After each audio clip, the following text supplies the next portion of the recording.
Welcome to the Banker Lamp. Please enjoy the video. You begin by preparing the environment. Close extra tabs and disable non-essential extensions so Edge has memory headroom. Once done, install pending Windows updates and restart to pick up performance and driver fixes that often cause lag.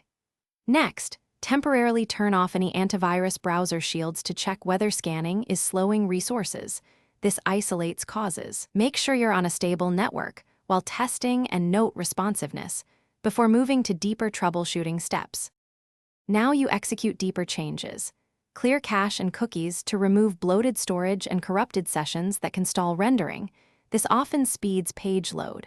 If problems persist, reset Edge settings or create a new user profile to bypass profile corruption. Then toggle hardware acceleration off because some GPU driver conflicts cause stuttering. Restarting after each change shows its impact.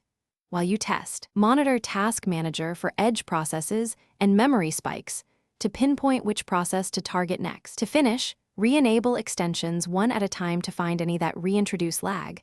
This confirms whether an add-on was responsible. If a profile reset didn't help, reinstall Edge or try the Canary or Beta channel. Newer builds sometimes resolve specific performance bugs.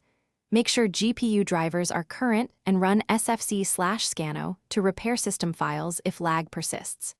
If none of that works, the key troubleshooting tip: create a fresh Windows user account to determine whether the issue is system-wide or profile-specific.